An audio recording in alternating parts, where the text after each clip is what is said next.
All right, Carlo, what's up, man? Hey, Taps, how you doing, sir? Good to see you again.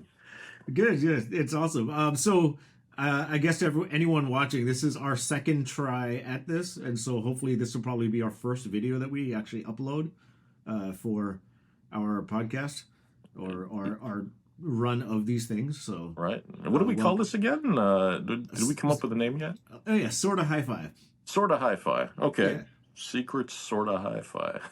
yeah. Or just Sorta Hi-Fi. That's fine. Because we're So talking Sorta yeah, Hi-Fi. Sorta Hi-Fi. You know, you have an expert and a novice kind of talking about audio gear, which is kind of cool. You know, Okay. hopefully we can hit from both sides, and All right. yeah, we go from there. Yeah, absolutely, man. This will be great. This will be great. So So, what's been happening with you? oh well, with me, I've taken some deliveries. Hmm. The Focal Aria Evo X was sent back, That's right. That's sadly. In its place is the Ambio Max soundbar from Sennheiser. right.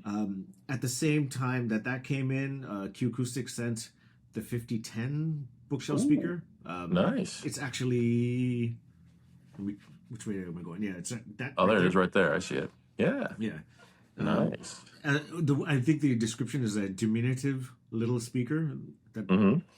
Yeah. but sounds really good. So, Excellent. um, I yeah, I know you got were that. I know you were heartbroken to send those Focal Evos back. Yeah, they sounded so good. Like they were like really, really good.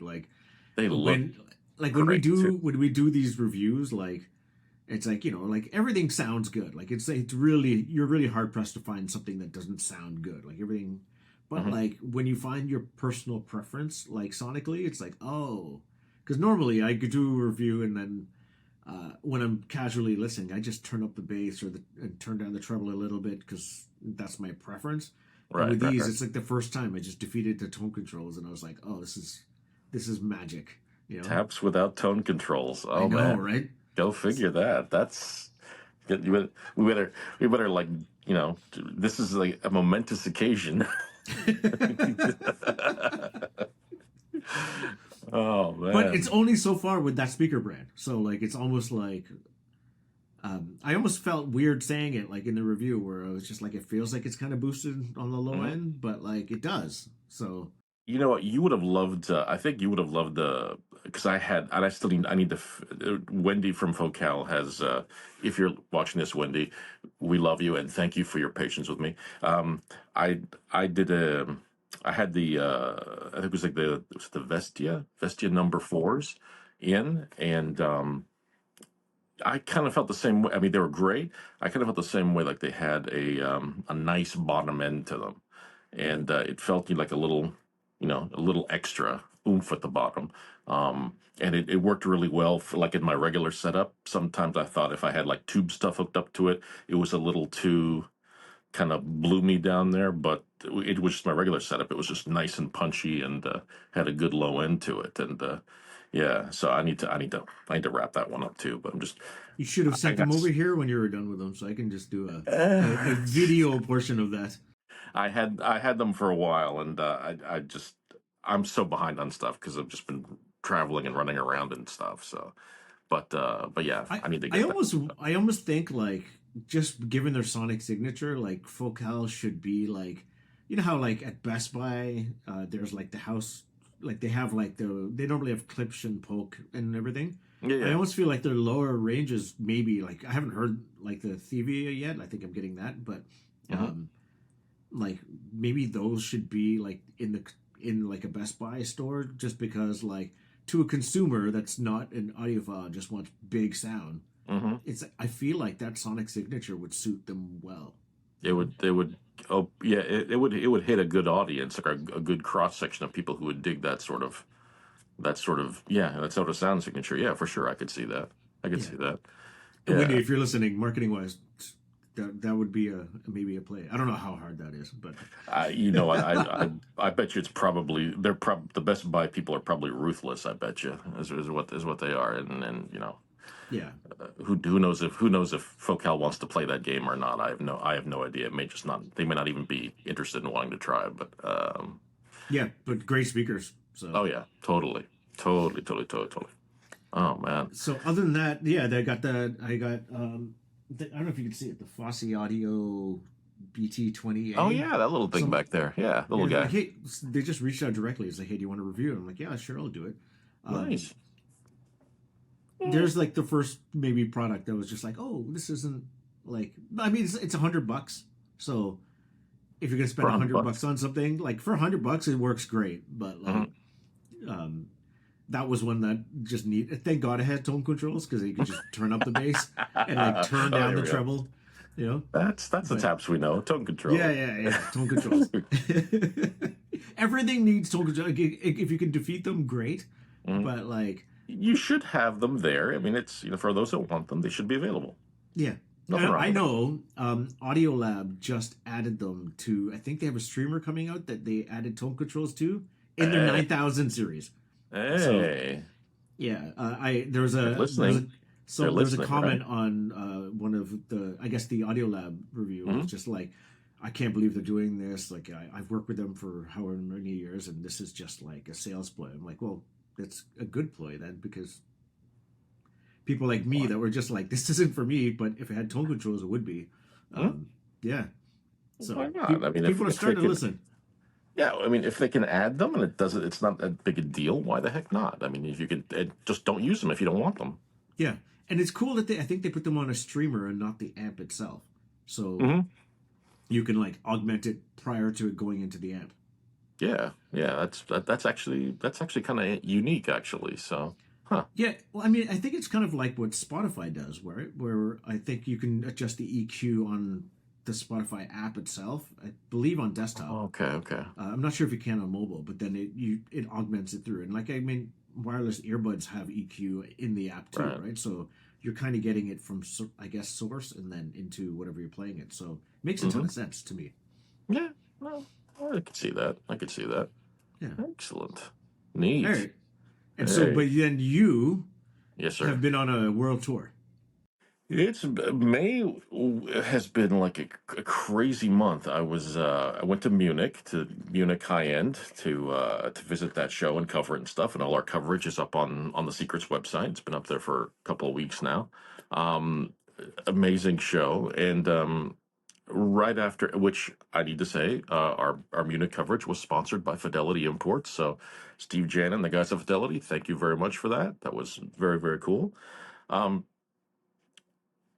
After Munich, I continued on with the Fidelity guys into a trip for a week into Italy to visit three, is three Italian audio manufacturers that they distribute in the U.S. It would be Unison Research and what is it? Unison. Now that I'm on the spot, I'm gonna mess this up. So. Unison Research and Opera Loudspeaker was the first one. They're basically one company, but two parts. Then Gold Note, and then we visited Audio Flight and Alare, which so we started off in sort of like the Treviso region near Venice, and then we went down towards Florence, and then ended up just north of Rome. And yeah, so that was great. We spent a week doing that, and then I got home. And then 2 days later, after I got home, my wife and I went to Singapore for 9 days because she had a conference out there, and so I went along for the ride. And but while I was there, I checked out like the hi-fi scene in Singapore because I'd talked to a bunch of people because I mean we'd never been to Singapore before, and I've heard all sorts of things, but I was curious to see what hi-fi is like there because I've heard stories and it was really really cool. I mean, I got to meet with a bunch of people and I did some interviews with some folks and um, it was just a really crazy and interesting experience, like something I just didn't I wasn't expecting. So it was very very cool. Um, but yeah, I'm hoping to sort of cover each of these sorts of things separately at some point. But I suppose if we want to talk Munich now, we can kind of talk Munich, I guess, if that Sure. sounds good. What were Yeah. the I'm curiously, what were the highlights for you? Like, I know they would be different for you than they would be me. So Well, I don't know about that. I mean, you know, we're both sort of cool hi-fi men of the world or whatever. We can kind No, of but like as understand. far as like the things that would maybe attract us, sort of thing, right? So Oh yeah, I guess. I possibly. I don't know. I think one of the things that stood out to me was okay. Well, you remember when we visited the House of Sound in New York, right? yeah, And you got to hear the big Sonus Fabers, the Supremas there, right? Well, they had the Sonus Faber. They had a couple of events going on there. They launched their new Sonetto series, which is I think the next lineup from the Lumina. Was okay, it Lumina? Lumina, yeah, the yeah, Lumina is the right, the least expensive, and it has a lot of trickle down tech from the Supremas. Actually, you can see, especially that they call it that mid range driver. They call it, I think, the Camellia driver. They incorporated that in the new Sonetto line, in a few of the speakers in the Sonetto line. But anyway, they had an offsite from the show, like in this big hotel ballroom, and they had the Suprema set up there, and it was just it was just this crazy. I mean, the pictures are on the site, but this just crazy setup they had. But it sounded amazing. They were playing like heavy. They're playing a bunch of different things, but they had like some pretty heavy bass music that was just. I mean, they said that when we were in New York, they weren't quite dialed in, and you maybe kind of felt that on some things, but here they were like they had spent. I was talking to Livio and Roberto and about from Sonus Faber, and they had spent a bunch of time setting things up and dialing things in, and it sounded like it. I mean, it really sounded kick ass in this ballroom, and I mean, was that whole ballroom sound treated? I don't know that it was sound treated per se. I mean, it 'Cause it looks it looked because like it. it looks Yeah, like it because it had all these weird geometric shapes all over the walls. But um, I don't know what they did, but whatever they did, whatever voodoo they did in there, I mean, it sounded really good. I mean, that was probably the best I've heard those speakers sound, and everyone was just like they were having a great time. It sounded phenomenal in there. Um, I love that speakers like that exist. oh, geez, yeah, and they had and the color they had there was I think we saw that when we saw them in New York, they were sort of that kind of red Hmm. sort of color. This here was like almost like a almost like a gunmetal or charcoal color to the wood part of it, along and then combined with the carbon fiber that's in the rest of it. It was just a killer looking visual combination. At least I thought, anyway. Um, I really liked it, and I typically don't go for that sort of colored stuff, but it was wild. It looked really really good. It's funny with their speakers. When you see like just pick them in pictures, you're like, oh, they're nice. But when you see them in person, it's like another level. I don't know how to describe it. It's like the build quality in person is just Yeah, leagues above most things you'll ever see. yeah. Pictures don't tend to do those speakers justice. I mean, they don't. When you see them and you see them in person, it's like okay, and you just kind of walk around them, and then you are just tempted.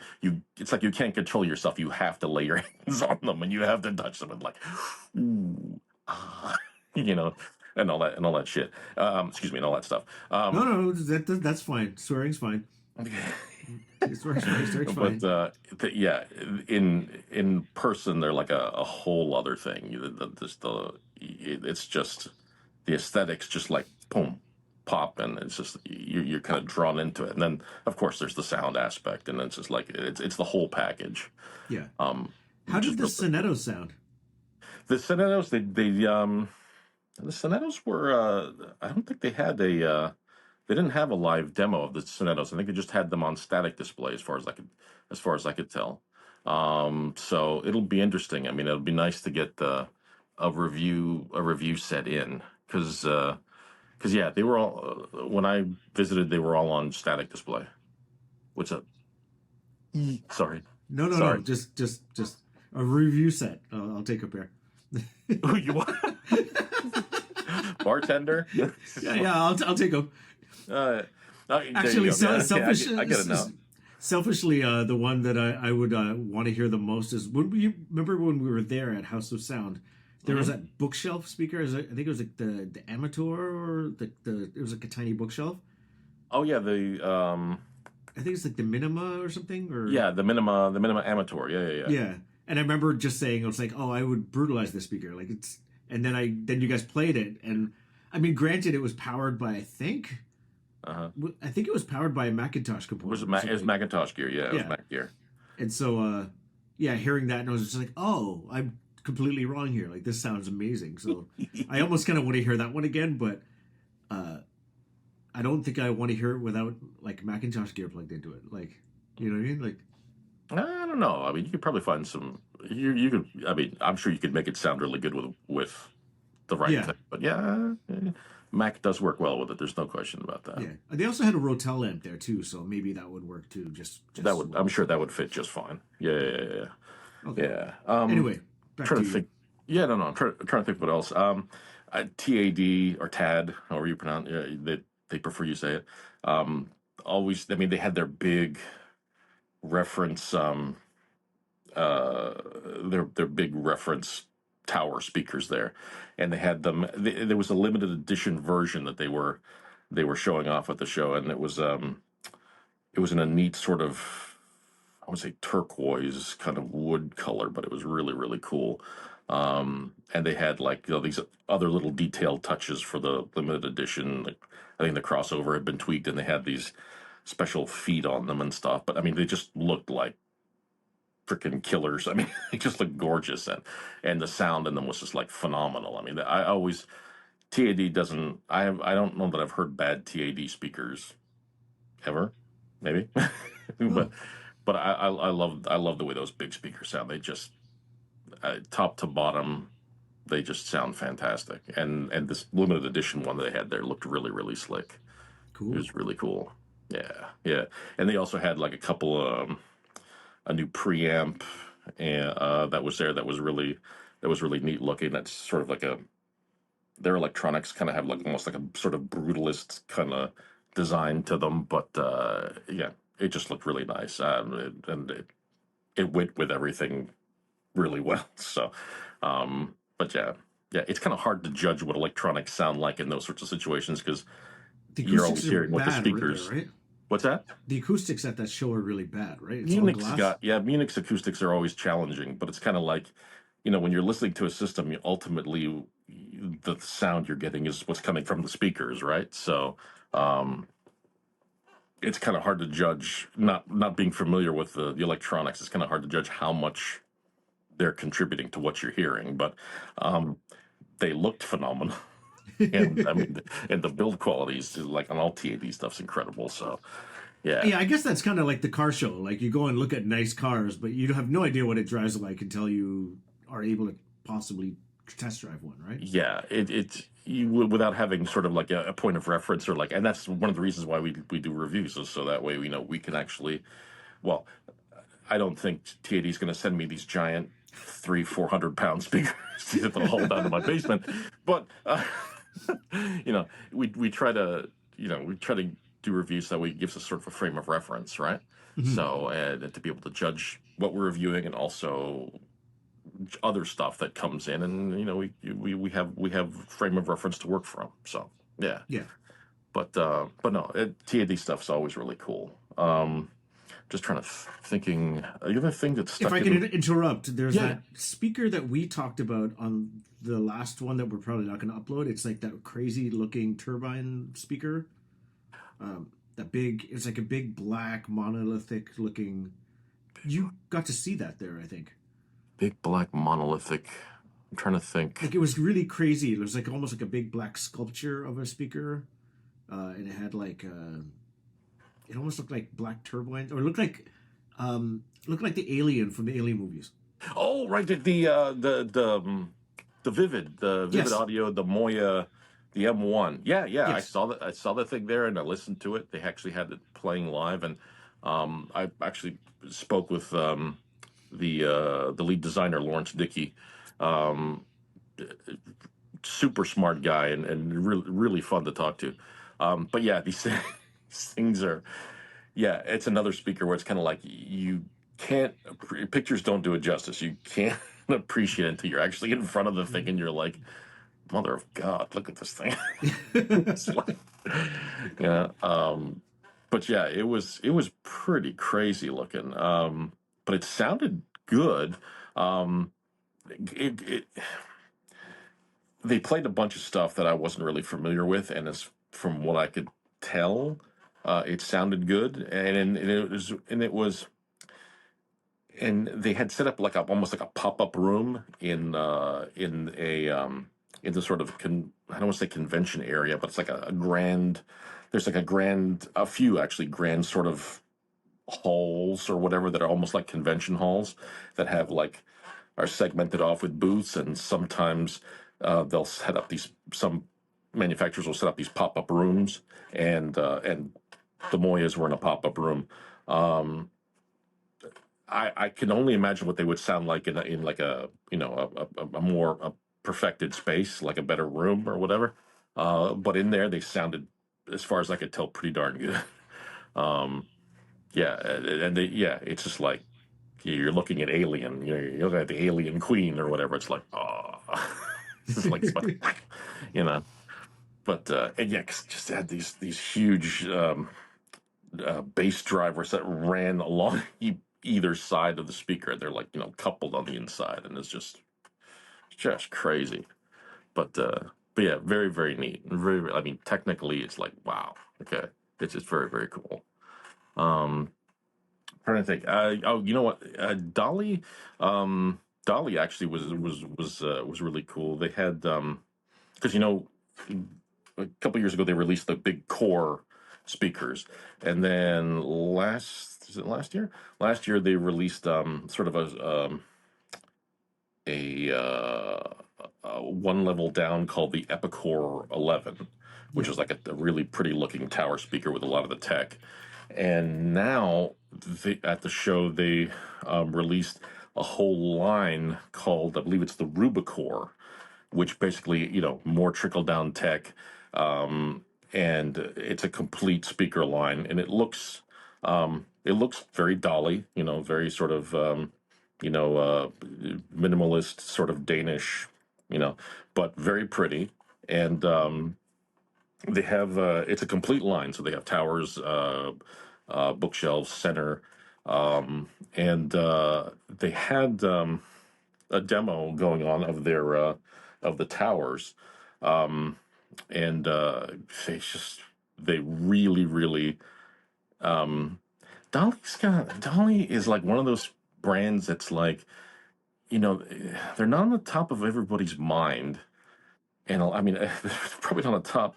They're not on top of most people's minds, I'm sure, but it's like when you hear their stuff, it's like, man, where have you guys been all my life? Mhm. It's like it's great stuff, and I mean I've heard a few of their different lines, not just like the crazy nosebleed expensive stuff, but just some of the regular stuff. It sounds really good, and these Rubicore towers that they had, um, really nice. Really, really nice. Very balanced sound. They used like I think they used a combination. Let me pull up a picture here. Yeah, they used the combination dome tweeter and ribbon together, and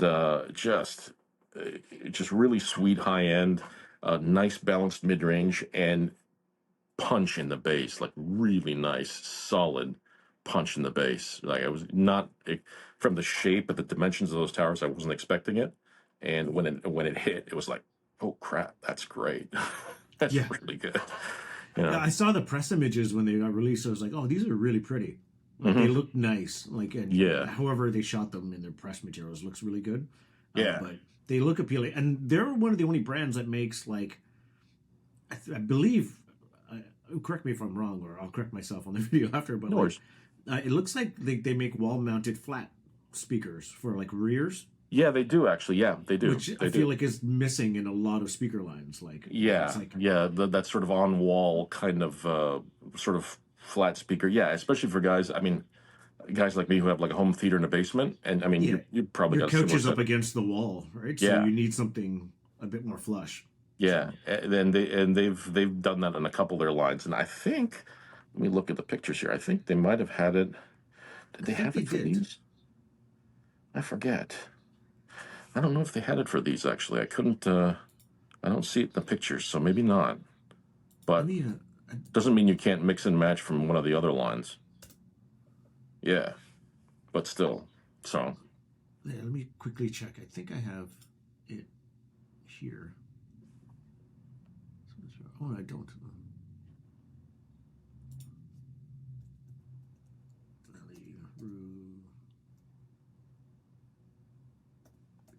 This is the part of the video that we can just fast forward. oh yeah, sure, totally. Or chop right out, yeah, whatever. Let's see here. Okay, Rubicore, Explore. Yeah, the white finish, the wood finish look amazing. Mm-hmm. Yeah. They do look glossy. Yeah, so they have the Rubicore on wall. They do. Oh, in, good. yeah. Okay. So it comes in white, high gloss lacquer, natural wood veneer. That'd probably be, and then a black gloss. Mm-hmm. And it looks like, unless I'm mistaken, it looks like a ribbon tweeter and then a dome. And a soft dome. Soft dome. Yeah. Yeah. And then a driver. So the mid-range and the bass drivers. Yeah. is that a mid-range? Is that what that is? Because it looks like the size of a tweet. It looks like there's two tweeters. Unless I'm. Oh, you're looking at the on wall, right? Yeah. Okay. I don't have that in front of me, so I'm assuming it's like the two tweeters and then a mid bass driver then. Yeah, that's what it looks like. But like, Okay. I'm trying to see if it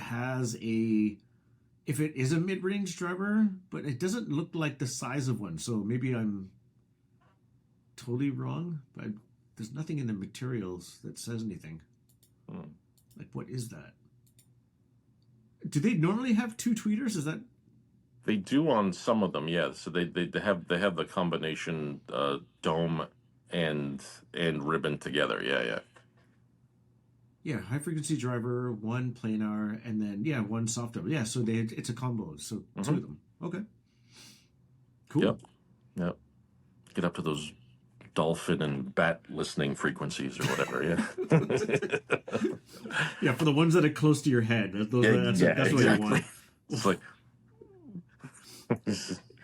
oh man.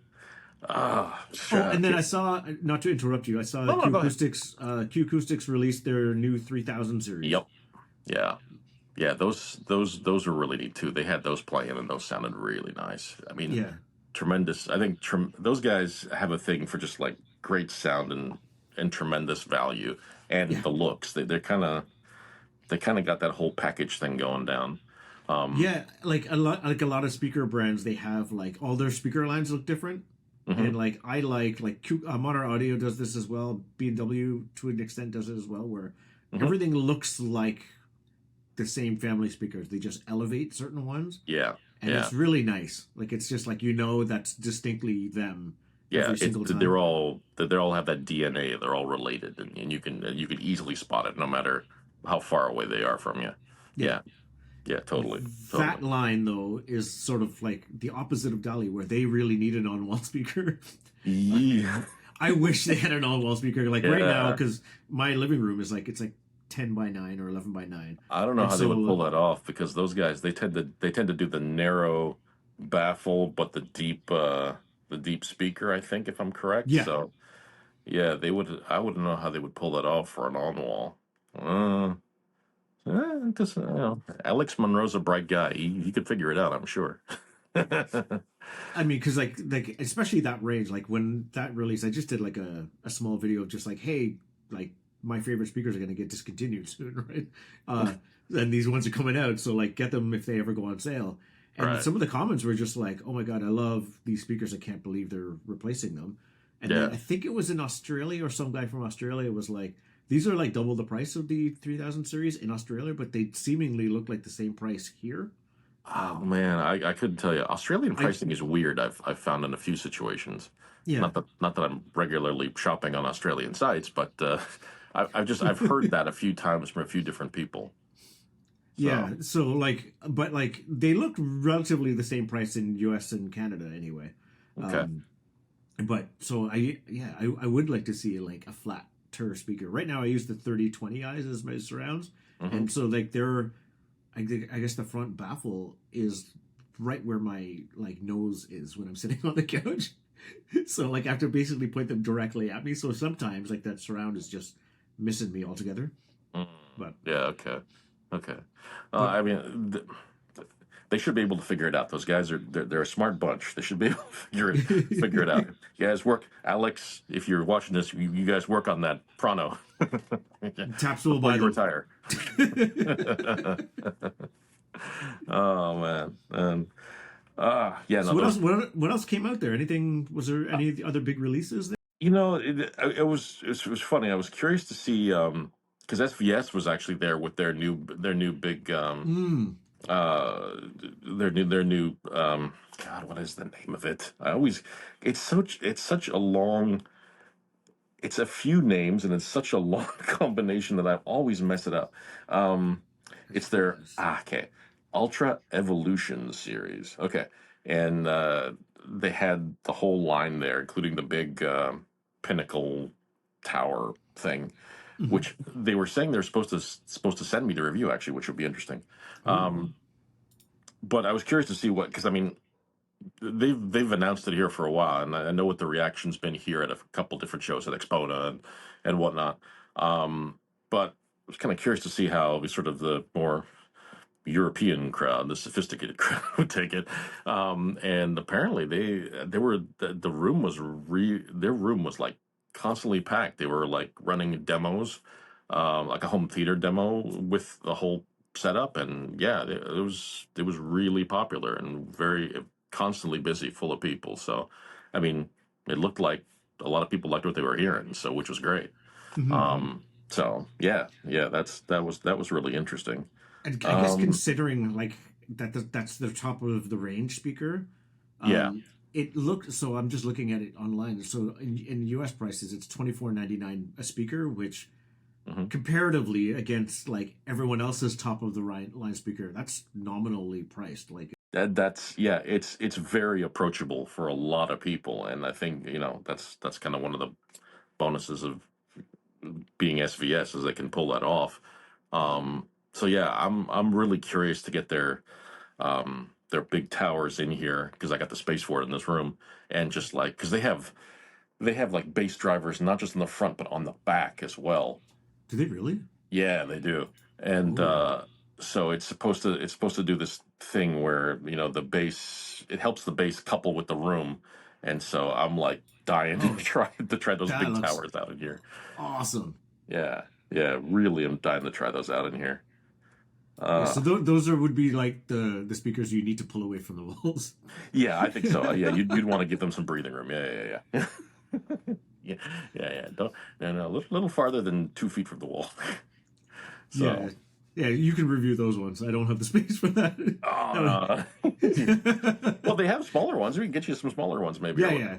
Well, I'm still eagerly anticipating subwoofers coming in. So Yeah, that's right. That's right. Yeah, they're supposed to get those to you too, aren't they? Yeah. Oh, you know what? You know what was a really cool speaker that just actually kind of knocked my socks off, and I just totally was not expecting it. Audio Vector. It's like I think they're a Danish company, I believe. Are they a Danish company? I think they're a Danish company. Forgive me, guys, if I've screwed that up, but I believe it's a Danish company. Um, they released, I guess, a new version of the very first speaker that they came out with, and it's called the original speaker trapeze. was called the Trapeze, and they called this the Trapeze Reimagined. So basically, it's like this little wedge thing. It's not really little; it's kind of mid-size wedge thing, but in the pictures, I didn't. I just kind of when I saw the pictures, I was originally when they announced it, I thought, okay, it's this little sort of pyramid thing. Okay, fine, whatever. But when you see it in real life, it's like it's more than that. I mean, it's got no um uh what's the term? My geometry teacher from high school will shoot me. Um God, no parallel lines to it at all. I mean, it's like or almost no parallel lines to it. It's like Trapezoid? it's just this crazy. Trapezoid? Yeah, it's like thank you, thank you, my God, thank you. You saved me, Taps. I'm an It's a art major too, so I It took me a long time for that one. It was like, I think it's a trapezoid. Trapezoidal shape of Yeah. sorts. But yeah, it's just it's neat seeing it in person because it's like it's not it's more than just a little wedge. It's a crazy little wedge. But this thing just like it just kicked ass like nothing else. I mean, you know, when these guys they said that obviously it's a reimagining of their first speaker, and so it's kind of like I was expecting kind of the same thing JBL's kind of like a JBL has done recently with like their L100s and some of their other sort of classic speakers that they've sort of from the 60s and 70s they've brought back and they've reimagined and so I thought, okay, this is like a retro speaker, it's gonna have like a retro sound and blah blah blah. This was like the most fun listening to this thing, these speakers I think I had in a while. I mean, they sounded so fun. I mean, they had a great balanced. Yeah, Do you have an air conditioner on? yes, I do. Is it really loud? Yes. Oh dear. Can you get that turned off, or is that possible? Uh yes. One sec. Let me do that. Hold on one second. Yeah, we'll be Yep. right back. Yep. Oh, so I did see. I'm just looking at their stuff online. So yes, they are Danish, but on back of the speaker they have a set of binding posts, and then another post that says freedom, and then they have a switch for it looks like damping factor. Hmm. Yes. Actually, let me. And I believe their other port is it's labeled freedom. Oh, that's crazy. Let me let me look up the picture here. I don't know if I got that closer shot of the back. Let me see that. Okay. Yeah. All right. I don't know what the devil that's all about, to be perfectly honest. So there you go. Let's get some of those in for review. That looks really cool. Yeah. Yeah, that would be very cool. But yeah, like I was saying, they just sounded so much fun, and the bass was just like it was party bass. I mean, it wasn't loose and booming stuff. It was tight and solid, but I mean, there was not too much, but enough that more than juiced a little bit. So it was kind of like it was just fun. It was just really enjoyable to listen to. I mean, I had a big smile on my face listening to those speakers. So I just thought it was awesome. Cool. That's awesome. Yeah, I just downloaded a bunch of images for this overlay. I just realized that I don't need to have the headphones on. I can hear you just fine over my over the phone. So Oh, okay. that's why I have them off. So I hope the microphone's not causing any weird feedback or anything. I'm not getting anything just now, but I'll let you know if it comes through. Okay. What headphones were you using? I was using just like my Bayer Dynamics that I had. I'm using my a lavalier mic, my wireless lavalier mic, and I had the headphones plugged into the monitoring jack of the microphone control thing, but it looks like I didn't need that, so it's okay. I think it's okay unless there's a setting here that I'm not using properly. I can't tell. That's Everything low. looks good here, so Okay, well I won't mess with anything then. Don't worry about it. yeah. We'll figure if things go awry, we'll figure it out later.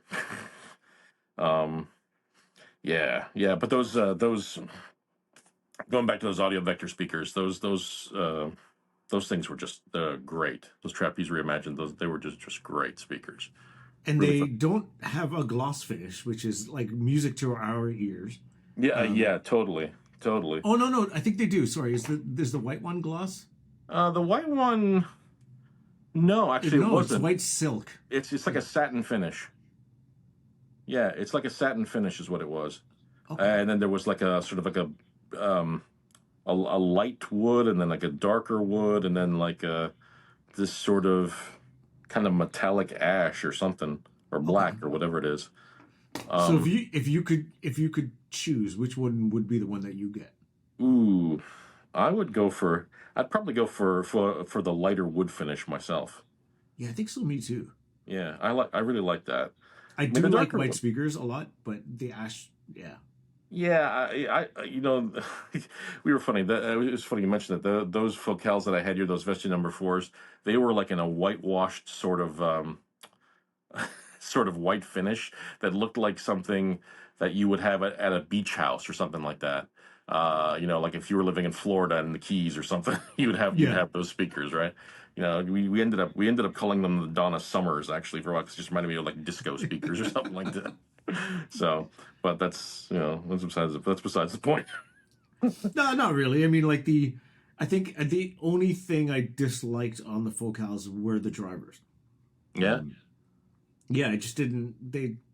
For some reason, like everything else about the speaker was beautiful. It was like leather front, Hmm. like beautiful sides of it. Like the center is a leather top. It was really awesome. It's just the Hmm. drivers themselves was just like I get, the driver is the thing. The material is like what Right. makes them Right. sound good. Yeah. So like it's worth that trade off. But I was like, ooh, I wish it just looked like less like that. Less like what I don't know what they're using, like hemp or something or whatever it is they're using. Yeah. No, what was it called? I remember the. Oh my god, the name's slipping me right now. But again, it was an interesting thing that they used, but Mm. um, it didn't sound exotic at all. Okay. But like it, but yeah, it just kind of looked like like those circular or those like spherical paper lampshades. Yeah. Yeah. Yeah. It kind of looked like that. Okay. I gotcha. And Gotcha. so like everything else is luxury, and then just the driver itself was just like, ooh, Paper like lampshade. yeah, but Just a super exotic paper lampshade. That's it's like, yeah. but if But it sounds good, it sounds good. So it's you yeah. can't There's you no. really There's can't. no. Those French folks know what they're doing. They're Yeah, all right. All right. no, I Oh agree. man. So I'm trying to think. So I see. After audio vector, I'm trying to think what else. You know what? I got to mention that. I think one of the nicer sounding rooms I was in was actually one of the Italian manufacturers that we visited. Audio Flight. They had like a bunch of their gear and a pair of their the Ramiga, I think they're called the Ramiga ones. Mhm. Um, really pretty speakers, and the gear is like it's just. I mean, it's very simple looking on the outside, but it's very sort of um, I guess sleek, if you want to say that. But Oh, it's all solid state stuff, and it's so overbuilt. I mean, the transformers that they were using in their gear are just even just the midline sort of integrateds or whatever, just massive transformers in these things, and I mean, they are just overbuilt to the hilt. And the whole combo in that room just sounded really really good. I so mean, was the amp from Ramiga, or is uh, Ramiga just speakers? Ramiga is the model of the speakers, Okay, and the company that makes the speakers, they're sister companies. It's called Alare. Alare is the name Alara. of the speaker company, and the model is Ramiga One, and Okay. Audio Flight is the company that makes the electronics Oh, okay. that they were using, and it's just the combo together of them was just it sounded phenomenal. It really really did. Um, just a So, nice button down, beautiful sounding room. okay. Yeah. Yeah, those Yeah. speakers look insane. Yeah, those are the smaller of the two models they carry. Yeah, Oh my god. the Amiga 2 it looks very similar, but it's just a little bigger and a little wider, but the Hmm. same sort of design, very much so. Just imagine that speaker you see there kind of um, expanded like by about maybe 10-15%. Oh my god, it's massive. Yeah, Ten yeah, inch, 10-inch driver, 8-inch driver, hmm, mid range is 7 inches. yeah. And Jeez. the tweeter, you could choose between a diamond tweeter or the beryllium tweeter. You know, the I don't know how much of a difference. I mean, I'm not going to pretend that I could that I know, but I mean, what they had at the show was like that just sounded killer. It sounded really really good. Do they have a MSRP for these? Or? The the Remiga ones I think are uh The cost of like an Audi, basically, or something like that. Yeah, they ain't cheap. They definitely are not cheap. I could get you the MSRP. I didn't have it in my it's report, okay. but yeah, you're talking some serious money. Okay. Yeah, Yeah, it looks like it. yeah. Anytime you see like that crazy wood grain finish on the side, you know it's kind of like That's okay. actually not real wood. That's engineered. It's not. Oh Yeah, wow. it's engineered wood. It's not real. Oh, Yeah. okay. Never. Everything I said was just BS. But It still looks good, but it, they do it. They have a few different finishes, and actually they have one that when I was at the factory that they had that looked like real how do you say that Macassar ebony, but it's Mhm. not. It's engineered, but I mean it looked real to me. But yeah, they do all completely. Those side panels are all engineered wood.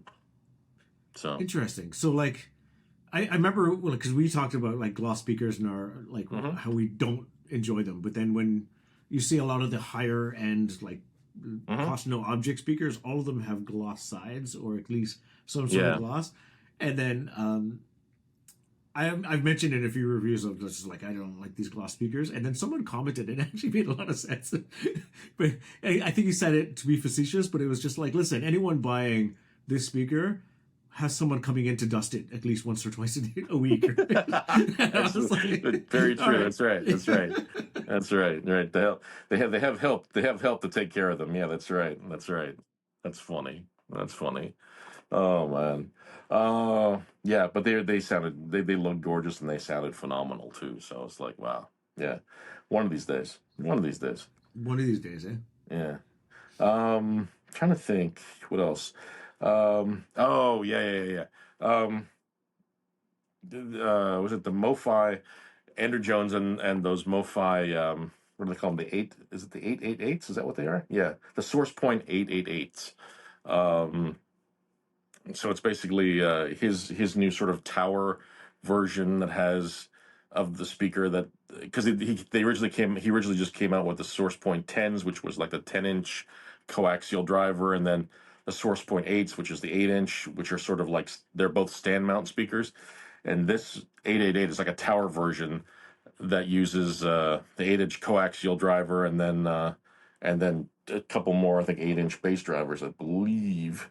Um, So for and the uninitiated, MoFi. oh yeah, mobile Fidelity. They have their own they have their own sort of electronics division, and Andrew Jones. They hired Andrew Jones, I guess, away from ELAC, and basically set him up with his own speaker design studio, and basically let him sort of run wild, I guess, with with coming up with some cool speaker designs for them. And this is sort of the third one that he's come up with. And So. MoFi is a distributor as well, right? They are distributor, yes. They have a distribution arm that where they distribute like a lot of various brands from like all over the world, and then they have the sort of the music arm that does the music, the albums and stuff, and then they have their own electronics arm, which they have the speakers. They also make turntables, phono preamps, um, and cartridges as well. So yeah, they kind of have like about three different sort of segments of their business. Yeah. And then my other stupid question is Andrew Jones. I've heard his name, but I don't Yeah. know much about. Is he like?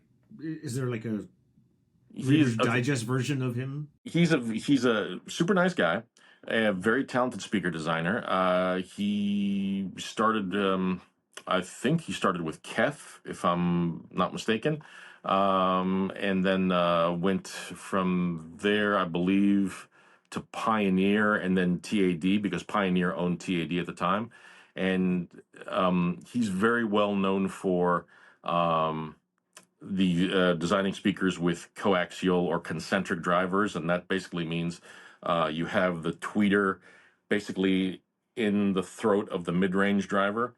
So the idea is you have all the sound coming from one point, Oh, all the important sound coming from one point. so all of Um, CAF speakers basically. Right, exactly, right. The whole UniQ idea and all that stuff.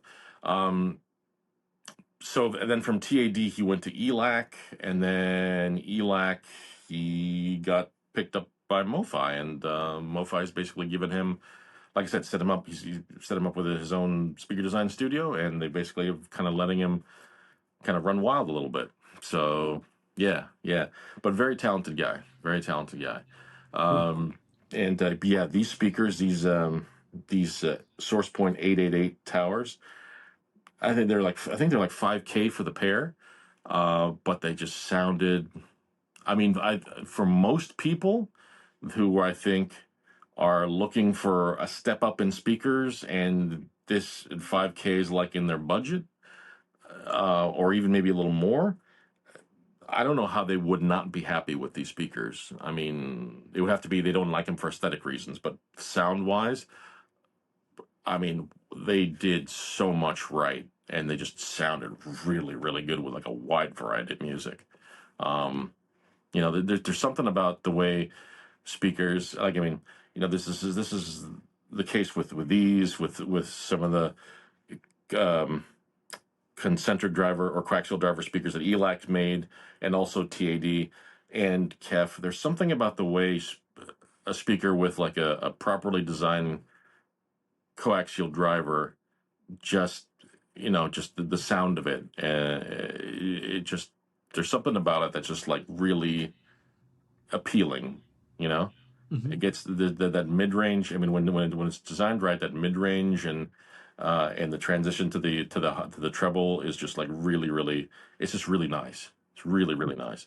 And yeah, this tower just had like a ton of, it had all that plus like a bunch of kick-ass bass to it, and it was just, yeah. I don't know how you wouldn't be smiling listening to these speakers. Cool. Yeah. And so then I have to ask, because it is high end, Hmm. was there anything there, and you could probably choose to plead the fifth on this? Was Hmm. there anything there that where you were just like, what is this? There was a few. There were a couple of things. Yeah, yeah. There were a couple of things. Oh Like my god. personally, I find it's mostly turntables when I see like just like some over the top turntables. I'm Yeah, like, what yeah. is? There, especially in Munich, you'll have those displays that have like the just like the Rube Goldberg style mouse trap contraption uh, uh, turntables. Yeah, there were a bunch of those there. They're just, and you know, yeah, I could poke fun at those things all day long, but it's just like there's, you have to on the other side of the coin, you have to admire anyone who's that batshit crazy to design something like that. And God, I remember last year the dude. Oh, I forgot his name. Super sweet guy, but he had designed this turntable for Thorns. Um, and he was lead engineer. Actually, I ran into him again. I think at Expona. Actually, super sweet guy. But he made this turntable, and it was like just this, it looked like it needed launch codes to run it or whatever.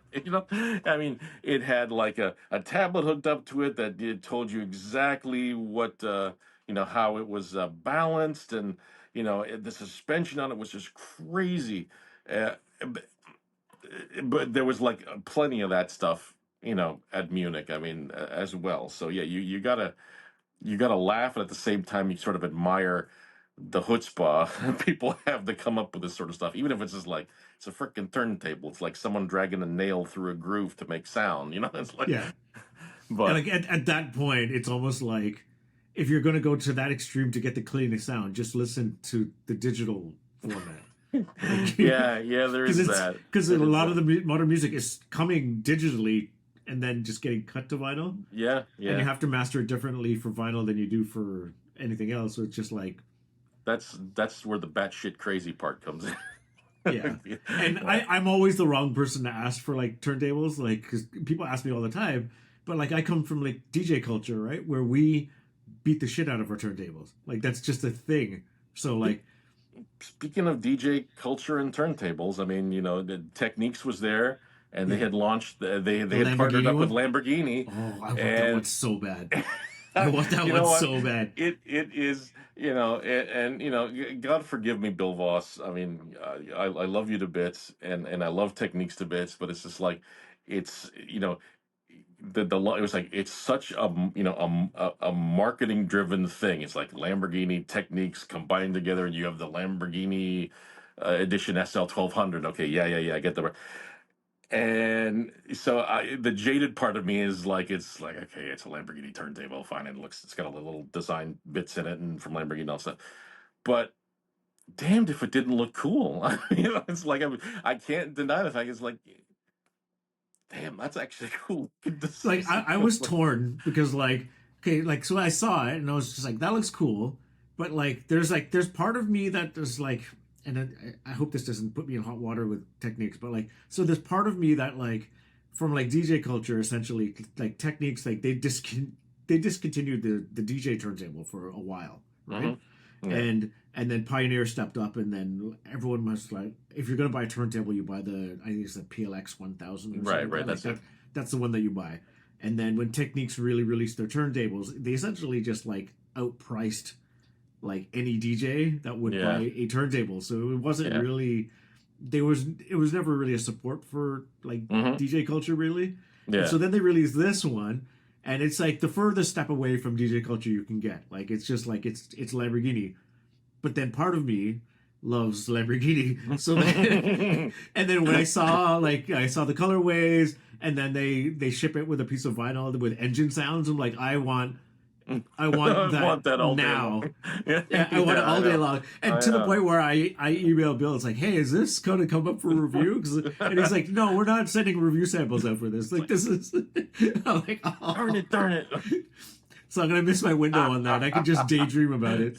Oh, I know. I feel like, and they had a Lamborghini, I think it was a Revelto there and Oh, stuff with the whole launch, and it's like, yeah, it's it's the whole all ticks all the marketing move boxes, but it's like, damn if it's just not slick and looks freaking awesome. So it's like, yeah. okay, sold. Yeah, I've almost like outside of my one reds, I have nothing bad to say. I saw it and immediately it was just like, I want this one. This is Yeah. like if anyone loves me, send me this, please. Oh, I know. It was, geez, it was just, yeah. I'm right there with you, right there with you. Ah, I was like, because I actually made a purchase. I bought post the BMW review. I picked up the 606 S3s mm-hmm, just because like why not? Like I have the 685s as my go tos, but mm-hmm, I like these so much more that I was like I should probably invest in one modern day pair of speakers just in mm-hmm, case I'm ever bereft of speaker when like an amplifier comes in. So like I want to make sure I have something. And mm-hmm, then as soon as I made that purchase, that press release dropped, and I was mm-hmm. like, oh, I should have bought that. Oh, that hurts. That hurts. Oh my God. Yeah. I feel your pain, man. Yeah. Oh, So Bill, if you're watching, just you know, send me one. have a heart. Send taps of Lamborghini tape. You'll do a beautiful video. Trust me. It'll be great. It'll be great. Especially because mine. So like, since I'd moved a whole bunch, so I put my turntables into storage, Mm-hmm. and I guess the storage locker got cold, and so then the on Techniques the part that you turn to raise the whole Yes. shell Yeah. that fused, and so Ooh. I had to open up my turntables and Oh. then clean the grease and then re-grease them, and then Oh. because I'm not technical, when I put it back together, now the calibration setting is off by like 5 turns, so I'm doing it by feel, and I hope Yeah. it's fine. But like Yeah. I don't, yeah, I don't know. At that point, you have to just like basically you have to eyeball. Yeah, you're talking basically the height of the tone arm, right? Yeah, So you basically just have to eyeball it to see where it becomes parallel to the record. no, No, no. because of the way I DJ. So like I Okay. have them currently set up in the wrong position for me. Like I learned I guess from battle DJs where we have our turntables vertically, and Mhm. so the tone arm is north of away from you. Oh, So gotcha. that Okay. way when you're going back and forth, you don't nick the needle when Right. you're DJing. I just have them oriented horizontally because of space concerns, but like you need the tone arm to be a little bit heavier than you would normally Right. because Okay. if you're constantly touching the vinyl, that's just going to skip right across. Yeah, yeah, yeah, yeah. To the point where like in record stores, a lot of times they would have just put pennies on the needle and Well, on the head shell. you know what? That's okay. That's your that's the weight. That's the weight The counterweight. on the counterweight on the cartridge, Yeah, right? I'm talking about basically the height of the tone arm and everything. yeah, Like is that VTA? Is that what they call it? Or VT? yeah. But yeah, for that, I think you still want it. You still want to, because you're turning that dial on the base of the tone arm, right? Hmm. So I think you still want that to be ideally Ideally parallel. Yeah, parallel with the cartridge sitting with the needle sitting on a record. You want to have make sure that that tone arm is essentially parallel to the record, because yeah. you can always tweak the weight I with the find, counterweight. yeah, I do find though, just having it elevated a touch. I know all the audiophiles that love turntables are gonna be like, "What the hell?" But like, just having it angle a little bit up, just for stability helps a lot. Especially if like I bump the desk Right, or right. something like that. Like it's just like that extra weight. And yes, I am brutalizing the cartridges. Yes, I'm murdering my vinyl. But if I like the song, I buy two. That's It's just what you do. that's what it's So all about.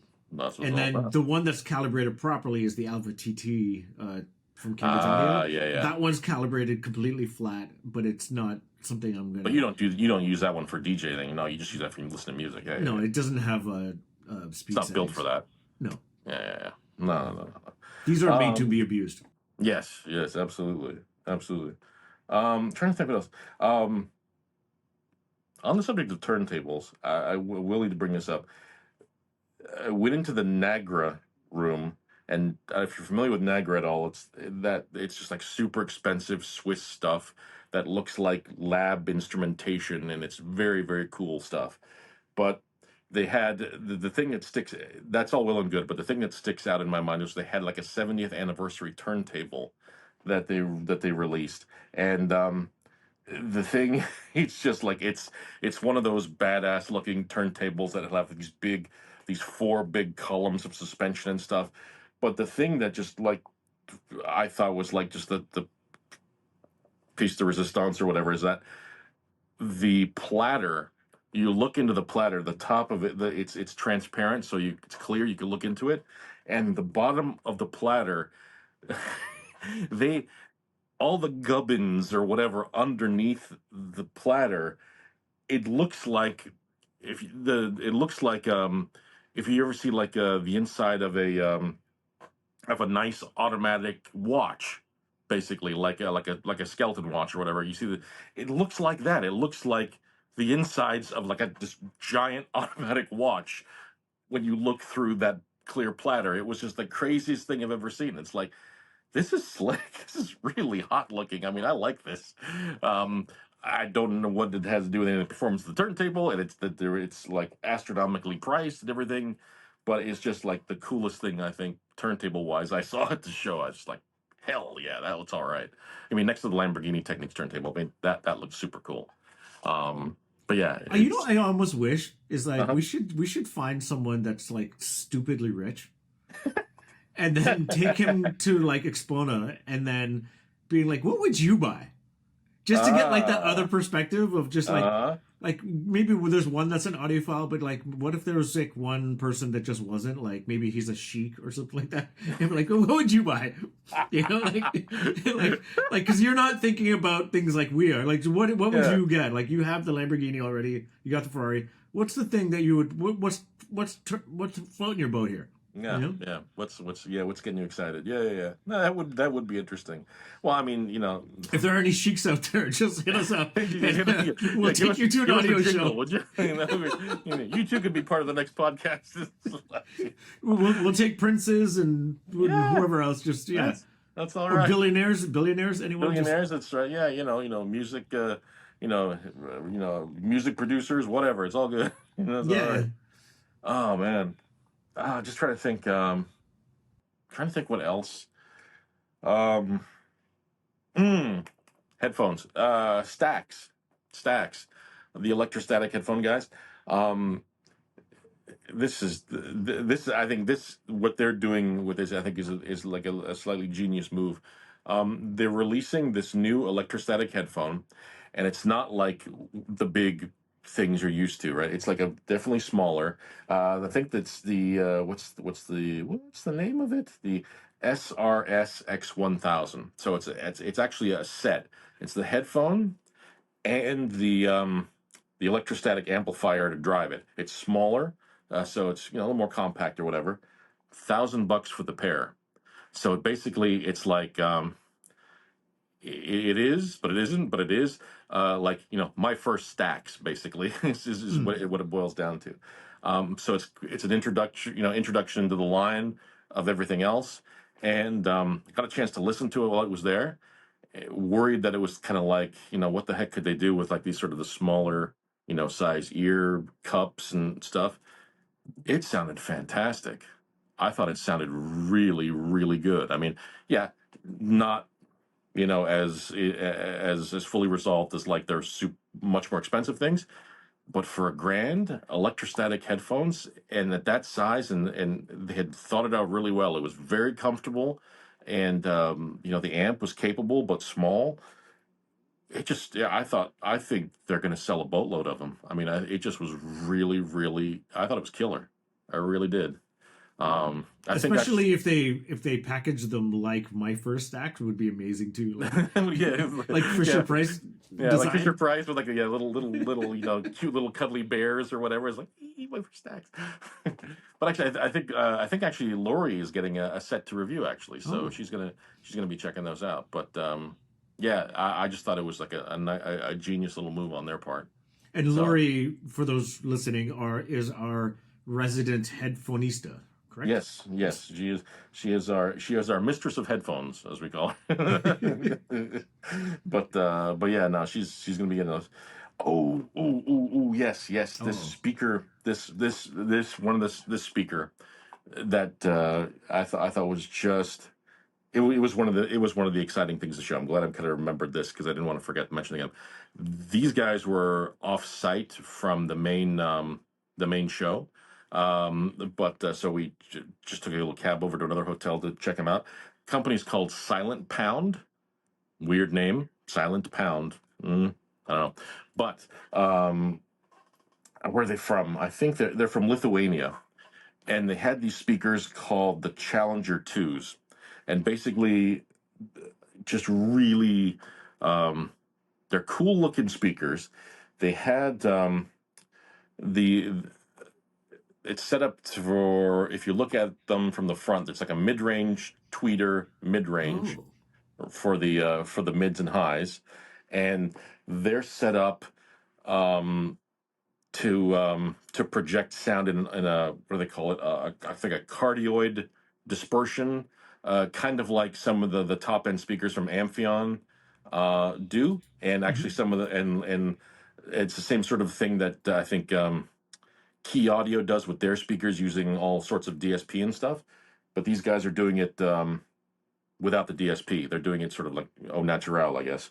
And then the bass section of it is like open baffle bass, so it's supposed to I guess couple better with the room. Um, just killer sounding speakers. I mean, they look unique, but they just sounded so good in their little demo room that they had set up. I was like, wow. And they were looking for, they don't have a US distributor yet, but they're looking for US distribution. And if anyone is like, any US distributors or anyone is like, just happens to be watching this, check out Silent Pound, bring them to the States. Those are just like kick ass speakers. They just sounded so Yeah, good. these are gorgeous. Yeah. Yeah. Very, very neat. I think they were talking, I think 25 or 25K, I think, for the pair if they were coming to the US. But Now I have to ask, but Silent Pound speakers are gorgeous looking, and yeah, yeah, very, very just, and then the sound was off the hook. They so were the really, open really. back on speakers, like, do those generally just sound bigger? Like, what is the deal there? They tend to Because depending there's, how there's it. a lot of reflected sound behind Right. them, right? When you have an open baffle speaker, you basically you don't. The key is not to have it close to walls. You want it well into the room, because the whole. I'm going to butcher this and show that I'm really not as technically minded as I think I am. But the whole point of it is so that the open baffle, the sound coming out of the rear along with the front, it just basically works better with the room and gives you like a big sound stage, and the idea is supposed to sound more natural, more lifelike. That's what like the Linkwitz speakers. That's what they do. But they're completely open baffle from top to bottom, where these are sort of a hybrid. They're like open baffle in the bass. Um, but yeah, that's kind of the idea. And then I noticed on these, like next to the, I guess the mid range section, there's Hmm. like, are those Yeah. all tweeters or is that just all No, open? those are holes. Those are open things. That's part of the whole cardioid dispersion pattern that helps achieve the cardioid dispersion pattern for the tweeter in the mid range. It's almost, remember right. It's almost like a figure eight sort of sound dispersion. I think it is, and I think it just again works better with the room and gives you sort of a more natural presentation. And for those listening, those are two 12-inch woofers, two 6-inch mid woofers, and a 1-inch compression driver. Hmm. So In a yeah, big, waveguide, big yeah, drivers. yeah, yeah. But yeah, just the sound was just like phenomenal, just phenomenal. Um, you would actually ask me, but before I don't think I answered, was like, were there like some crazy ass speakers that we were wondering like what on earth? Um, there was this room, I think it was a Chinese company called ESD that had this room, huge room, and had these huge horn speakers.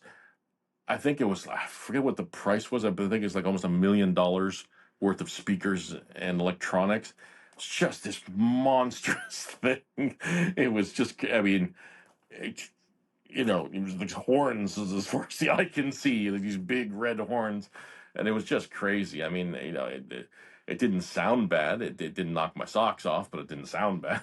But it was just Yeah. like, whoa, And then you have there's the, what is it, Aries Surat, which is the company from I think Cyprus that makes like really sort of exquisite and expensive tube gear, but also these really unique looking speakers. Just these, the ones that they had there. You'd mentioned earlier something about when you were describing a speaker about like it looks like a sort of like jet engine or whatever. This looks like these look like jet engines with stuff hanging off the sides, and with all this, it was, yeah, it's crazy. It was crazy looking. Also interesting sounding. I don't know if it was like exactly my favorite, but it was interesting.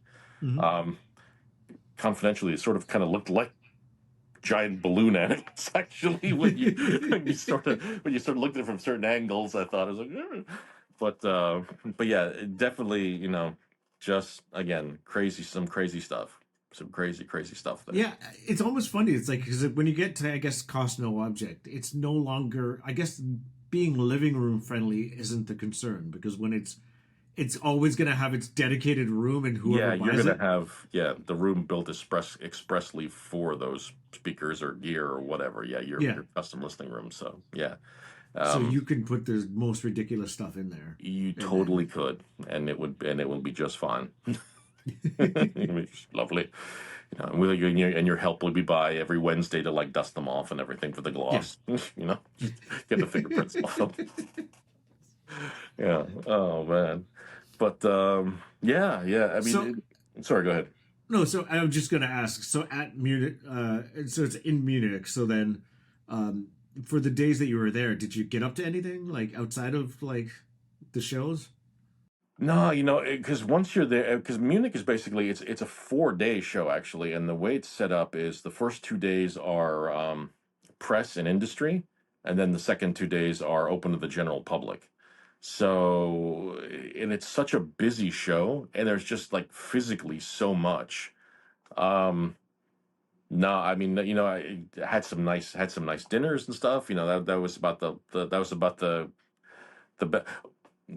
I will say, well, I'm just say that was sort of like the most I got up to, because there's just so much to cover, and because I went with the Fidelity imports guys down to the Italy part of the trip. I didn't. We left on the Sunday, which I which was fine. I covered as much as I probably realistically could have. Although I think there was some stuff in the headphones section I almost wish I would have had that extra day to cover, because there's a few things there I kind of wish I would have. In hindsight, I wish I would have caught. But you can't cover a show that big on your own and Mhm. expect to get everything. It's just not possible. Uh, Yeah. but I will say an interesting thing is across the street from the MOC, which is the name of the convention center that it's at, the show's at. There's this thing called Motor World, and it's this building that it has a hotel in it and it has a conference center, but it has inside all these amazing high-end cars that people store there. Um, so there's like, Ferraris, there's Lamborghinis, there's like GT40s, there's like Formula One cars. It's like the maddest collection of high-end, like automobiles and sport automobiles and stuff that I think I've ever seen. Just crazy stuff in there, and you can walk in and look at it all. I mean, you can just walk in and just kind of walk around it and see them. A lot of them are out, that you can, just could walk right up to them. They're roped off, so you don't no touch. But I mean, you can walk pretty much right up to them for the most part. Some are enclosed in like glass display things up Oh my on god. a couple of floors, but it's just really cool. I actually wish I would have had a little more time to spend, going around there, because they had a couple of audio folks were displaying in there in like little separate rooms, but it was just part of the fun, kind of being in there, like looking at all these hot cars, and it's like, looking for the conference room B where such and such is displaying, and it's like, oh wow, look at that, it's an Aston Martin. It's like, was it a Valkyrie? It's like, holy smokes. It's like, Do yeah. you do you have a dream car, or like, or cars? Like, do you have a top three cars that like you would just love to Ooh, drive one day? Or can you hold on one sec? The doorbell yeah, is ringing. go I'll be go right for it. back. So let me break this down. I got to think of this. So top three cars, Hmm. like one just like cost no object. One has to be your daily driver, like but cost Okay. no object, and Okay. then just one whatever. Okay. Cost no object, just like cost no object. Um, I would That have sheik, to that say, magical sheik that we're going to talk to for the Exponent is going to buy us cars. exactly, totally, completely down with that.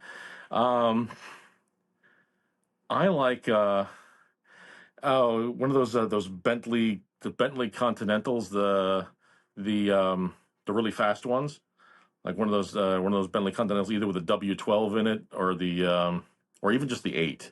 I really like those. It's just like a beauty, a classic beauty, elegance, and just speed. And it's like a what do they call it? The like an iron fist in a silk glove or whatever. That's Yeah, that sort of deal. I really kind of dig that. Um, Daily driver, I would have to say, and then I think, and the sad thing is, I think they just discontinued these. Would be the Audi.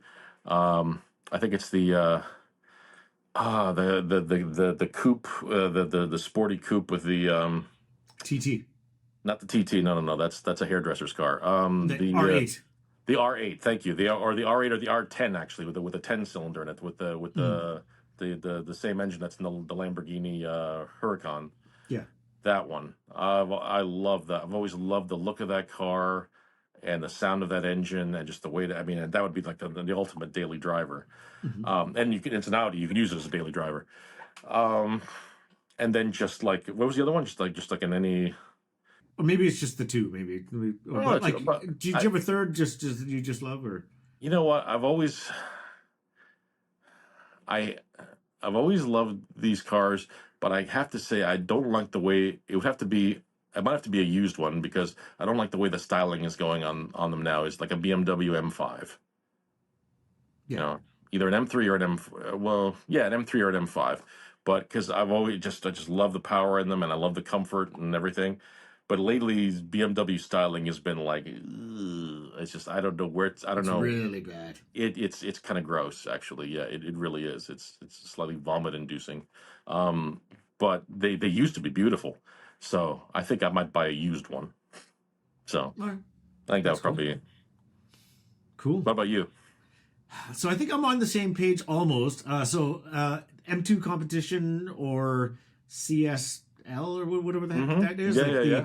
but the one before the new one, like I guess 2021 ish, Mm-hmm. like Mm-hmm. those ones. I Yeah, just yeah. love that. That would be actually like. I think my ex-wife would kill me if that wasn't my daily driver because it's like you can't really put kids in the back, but you can. Uh, but yeah, so that would be like the one car, and then I don't know the model number of this. It's Porsche, but it's like it's not the 911. It's the other one. It's the Cayman, I think. Okay, Um, yeah, yeah, yeah. The for Cayman, yeah, some yeah, yeah. yeah, for some reason I just like the way that car looks more. Or the 718. That's the one. Yeah. Oh, the 7. Uh, Okay, yeah, yeah, yeah, yeah. I like the way that looks better than the 911. I And can see knowing that. me, I don't drive very fast because I'm just hmm scared. So hmm I just like the way it looks. I can't Uh, drive a stick, so I have to have an automatic. It doesn't matter what it yeah. is. I have to, So it'd be like those two, and then daily driver. I don't have like crazy taste, so like I think I like the Genesis G80. hmm Um, the G70 is cool too, but like Yeah, yeah, yeah. I don't think you could fit people in the back of that at all. Right, right. I think it's pretty cramped. Or the Audi RS6, the giant station wagon, Yeah, that's crazy nice one. too.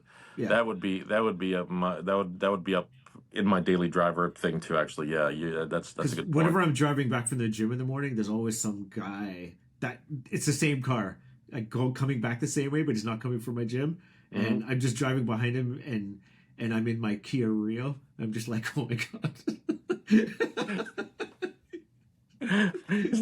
Oh, if only my dreams, my dreams. uh, We got rid of the Kia Telluride just because like post separations, like I don't need. I was daily driving a 7-seater, and I was like, I hate yeah, this. sure. Like You can every haul speakers around in it, though. I mean, well, you know what? I actually drove back the Evo X's back in my Kia Rio. did. Yeah, Oh it wow. fit. Like Oh wow. Okay. like it's a 4-door compact hatchback, but comparatively, like if this was the 90s, this would be a huge car because everything's so much bigger now. Yeah. Very true. And Very I true. fit a 55-inch flat screen TV, a collapsible outdoor swimming pool. Like I fit so much stuff in Oh that my car God. before. Okay. So like when it was time to get like switch cars out, I was like, I'm gonna get this one again, That's and funny.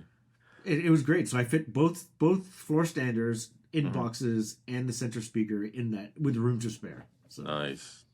So let me ask you this then. Okay, on the car thing again. If there was a classic car that you could pick, um, like vintage doesn't have to be like old, super old vintage, but just like a classic car that you could pick, what would it be? Lamborghini Countach.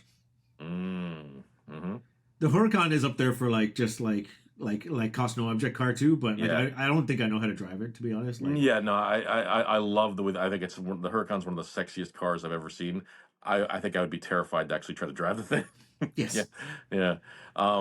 but the For me, it would, Countach just so I could be sorry to interrupt. no worries. Just so I could be what's his face from Wolf of Wall Street being hammered and getting out of your car. It's like what's it we call it cerebral palsy phase when he's just got like Quaalude out of his mind, just like Oh my God. that would be when I saw that scene. I'm like, oh, that would be me if I had this much money. I would just That would be me. I would be offensively high and drunk all the time. Just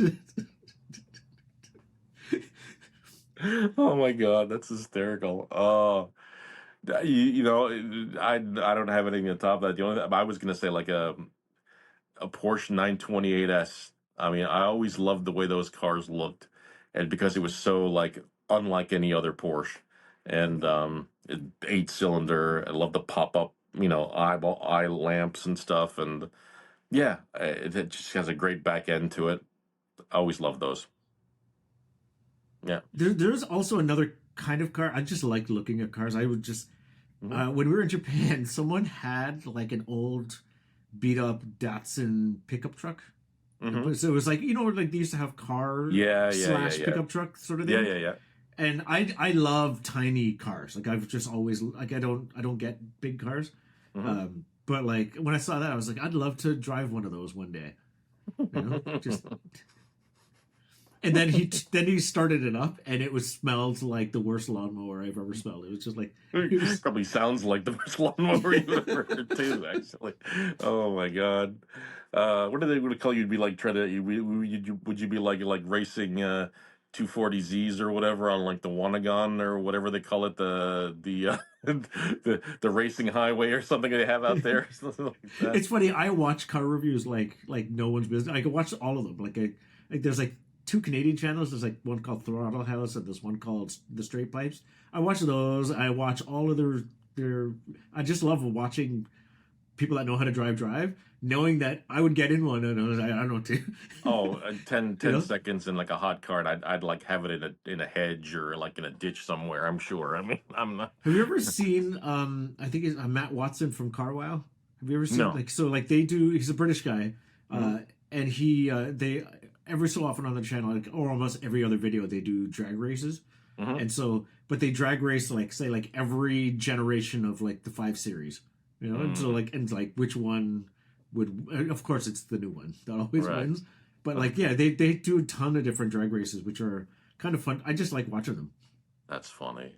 That's funny. Yeah, no, I used to be a huge Top Gear fan. Even the newer one, I kind of enjoyed before they canceled it, and those guys just they crack me up. But I really haven't found any sort of new current car shows or anything that. Those would be the ones. I'll send you links. They're all Yeah, great. yeah, do it. That would be awesome. That would be Like awesome. Yeah. you know, every channel has their own style, sort of thing. Hmm. But like, yeah, they're just fun to watch if you like cars. Like, I think I just saw one the other day. It was Throttle House did an older Lamborghini, Hmm. not the Diablo, not the Countach. It was like the other. There's another one, or maybe it's a Countach, but it's a newer one or something. I don't know. But Mm. yeah, so they're driving that one around, like doing like a hey, we got one, let's just review driving this, and like Uh-huh. it looked like a ton of fun, but it looked like a car that you would only drive if you knew what you're doing. You know what you're doing exactly. Yeah, I'd yeah, be one of those little, you know, when you see the teenagers get luxury cars and they immediately go sideways yeah. and they just crash into a lamppost. Yep. Yeah. I'd be right there with you. I'd be right there with you, man. It's like I can drive normal cars very safely. That's not a problem. But like a hot car, it's like no, I would be dead in like under 10 seconds. I Can think. you drive standard? No, I can't. I can't. Me That's either. I would have loved to learn, but that just wasn't in the cards when I was learning. So and I just never got around to it. It is strange that we're in a period of time where like not only is standard going away, but maybe driving itself will go away. Ugh, yeah, I know. Like we're in that weird zone. Uh, I don't know. I don't think driving itself will ever go away because just too many people find it too enjoyable. Mhm. But I don't know. There are also a lot of jerks on the freeway too, which I wouldn't. Part of me is like it would be nice if they were in like an automated thing that they had no control over that just drove them where they had to go safely and they wouldn't act like assholes on the Minor, on the or road. like, was it Minority Report? Kind of, yeah, yeah. Yeah, like, But that's opening up a whole other can of worms that I don't think needs to be opened up. So, oh man. All right, so Uh, I guess with that we should probably wrap this up because we're just veering off into no man's land right I now. think so. I think so, man. Yep. Okay, But no, this was a blast. This was a blast, and maybe next time we get together, we can maybe I can talk about some of the stuff that happened while I was in Italy, maybe. I would like to So, know that. all right, we Yeah, got a deal. let's do that. Okay. Okay, that sounds good. So thank you everyone for watching and listening. And when you have a chance, just take a look at all of Carlo's Munich coverage and Mhm. also his Italy tour. So All right. So that'll be coming. I'm working on some videos for that, and that should be coming up hopefully soon once I catch up on some other stuff. Because yeah, I should probably mention Secrets is having a 30th anniversary, which we'll be announcing soon. Keep your eyes peeled on the website. You'll see it. It's probably going to be like the first week of July, but just thought I'd throw that out there. okay, no, yeah, we plug everything and read and watch all of our reviews. We have a ton of them out there. Um, Absolutely. yeah. Until next time.